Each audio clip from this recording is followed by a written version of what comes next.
ያልታሰበው የትራምፕ ጥቃትና የሀገር ንጋጤ፣ የሶማሊያ ጦርነት ከማን ጋር እና የቀነኒ ታናሽ ወንድም ያወጣቸው ሚስጥሮች የዛሬ ርዕሶቻችን ናቸው። አብራችሁን ቆዩ። አዲሱን የፈረንጆች ዓመት 2026 እነሱ ብሬኪንግ ኒውስ በሚሉት የዓለም አስደንጋጭ ዜና ተቀብለነዋል። ኢዜኤም ብሬኪንግ ኒውስ ኒውሩን ለማክበር ከፈነዳሮቹ ቀጥሎ የትራምፕ ዓመት ከወዲሁ የሰው ልጅ ፈተና የሚበዛበት መሆኑን ጠቋሚ ቀናት እያየን ነው። ከእንግዲህ ትልልቁ አሳ ነባር የጣፈጠውን ትንሽ አሳሳ ይጎርሳል። ሉዓላዊነት አፈር ይበላል። ጦርነት እዛም እዚህም ይሆናል። የሰው ልጅ ፈተና ይበዛል። የካርቴል ኦፍ ዘንድ አለቃው አመፀኛው በአሜሪካ አንደበት የአደንዛዥ እጹ ንጉሥ ኒኮላስ ማዱሮ በአጥማጆች ላይ ወድቋል። እንደጎረሰ ይወቅልን ቤንዞላ ዛሬ ከመቼውም ጊዜ በላይ የሚያስፈልጋት ነገር ሁሉ አላት። ለዚህም ነው በሰላም የምንኖረው እና በሰላም መቀጠል የቻልነው። ለጎልያ የማይንበረከክ የዳዊት ጥንካሬን ታጥቀናል። ይህን ያለው ያኔ በሰላሙ ጊዜ የአሜሪካ መንግስት የሚያዝበትን መንገድ ላመቻች $50 ሚሊዮን እሸልማለሁ ያለ ጊዜ ነበር። ዳሩ ምን ዋጋ አለው? ታጥቀናል። ያለውጭ ፌደው አርጌ አላስጣለውም። ትራምፕ ጠቋሚ ሳያሻቸው የሰውየውን ቤት አንኳው ከመሳይ ሚስቱ ይዘውት ኒውዮርክ ገብተዋል። ዓለም ጉድ ብለዋል። ትራምፕ ከአሜሪካ ውጭ እንዲህ አይነት ኦፕሬሽን መፈጸም የሚችል ሌላ ሀገር በምድር ላይ የለም ብለዋል።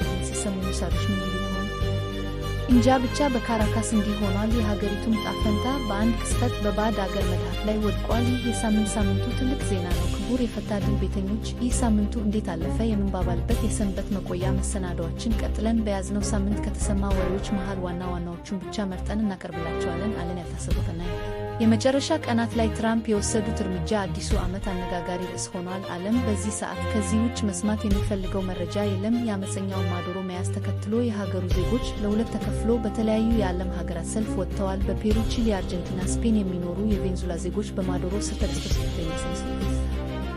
ኒውስ የማዱሮን እስር ተቃውሞ በአደባባይ የወጡ ሰዎችም ስላሰራጭቷል። የካራካስ ሰዎች በሁለት ተከፍለዋል። ፕሬዝዳንታቸውን የናፈቁና በፕሬዝዳንታቸው መሄድ የተደሰቱ ሰዎች ፊት ለፊት ተፋጣጠዋል። በሀገሪቱ የሸቀጣሸቀጥ እጥረት ከወዲሁ ተፈጥሯል። በሱፐርማርኬቶች በር ላይ ረጃጅም ሰልፎች ተስተውለዋል። የታጠቁ ግለሰቦች መኪና እያስቆሙ ሰላማዊዎችን ይመስላል። ከሀገር ክብሯ ድንገት ዝቅ ብላለች። ቬንዙዌላ ላይ ይህን ድንገተኛ የኮማንዶ ጥቃት እንዲፈጸም አዘው ስኬታማ ተልዕኮ እንደተፈጸመ በኩራት ለዓለም የተናገሩት ትራምፕ በሰጡት ጋዜጣዊ መግለጫ ላይ አስተማማኝ፣ ተገቢና ሕጋዊ ሽግግር እስኪ ድረስ ቬንዙዌላን አሜሪካ ታስተዳድራለች ሲሉ አብዝረዋል። ይህን ተከትሎ የፖለቲካ ተንታኞች ወትሮም ሰውየው ዘይት ነው ማለት ጀምረዋል። አዲሱን የፈረንጆች ዓመት 2026 በአስደንጋጭ ሰበር ዜና ተቀብለዋለች። በአሜሪካው ፕሬዝዳንት ዶናልድ ትራምፕ ትዕዛዝ በካራካስ ቬንዙዌላ ላይ በተፈጸመ ድንገተኛ የኮማንዶ ጥቃት የአደንዛዥ እጽ ንጉሥ በሚል በአሜሪካ የሚፈለጉት ኒኮላስ ማዱሮ በቁጥጥር ስር ውለዋል። ፕሬዝዳንት ትራምፕ በሰጡት መግለጫ አስተማማኝ የሽግግር መንግሥት እስኪመሰረት ድረስ ቬንዙዌላ በአሜሪካ ትተዳደራለች ብለዋል። ይህን ተከትሎም ትላልቅ የአሜሪካ የነዳጅ ኩባንያዎች ወደ ሥራ እንደሚገቡ ታውቋል። ማዱሮ በካቴና ታስረው ወደ ኒውዮርክ መወሰዳቸው የተረጋገጠ ሲሆን በሚቀጥለው ሳምንት ቤት ይቀርባሉ ተብሎ ይጠበቃል። ቀጣዩ አንተ ልትሆን ትችላለህ የሚል የጥንቃቄ መልእክት አስተላልፏል። ወደ ምስራቅ አፍሪካ ስንመለስ የቀጣናው ፖለቲካዊ ውጥረት ዳግም አይሏል። የእስራኤል መንግሥት ለሶማሊላንድ እውቅና መስጠቱን ተከትሎ የሶማሊያው ፕሬዝዳንት ሐሰን ሼክ መሐመድ ከፍተኛ ተቃውሞ አሰምተዋል። ፕሬዝዳንቱ ሉዓላዊነታችንን ለማስከበር ወታደራዊ እርምጃ መውሰድ በጉዳዩ ላይ አስተያየታቸውን የሰጡት በሶማሊያ የኢትዮጵያ አምባሳደር ሱሌማን ተወክል ስለ እስራኤል አቋም አስቀድሞ የታወቀ ነገር አልነበረም ብለዋል። ኢትዮጵያ ከሶማሊላንድ ጋር ያላትን የባህር በር ስምምነት በተመለከተ አምባሳደሩ ሲጠይቁ ኢትዮጵያ የራሷ አቋም አላት ማለቱን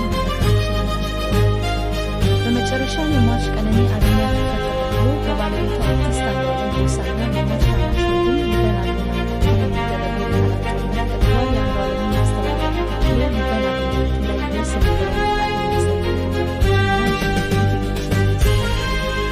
በአንጻሩ አንዷለም ጎሳ ቀነኒ የጭንቀት ህመም እንደነበረባትና ደጋግማ ራሷን የማጥፋት ሙከራ ታደርግ እንደነበር በመግለጽ በዕለቱ ከፎቅ ላይ የዘለለችው በድንገተኛ ስሜት እንደሆነ ተናግረዋል።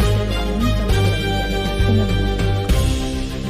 ክቡራትና ክቡራን የዛሬው የዜና መሰናዶችን ይህንን ይመስል ነበር። እውነቱ የት ጋር እንዳለ የማጣራቱ ሥራ የዜና አካላት ተግባር መሆኑን እንገልጻለን። እስከምንገናኝ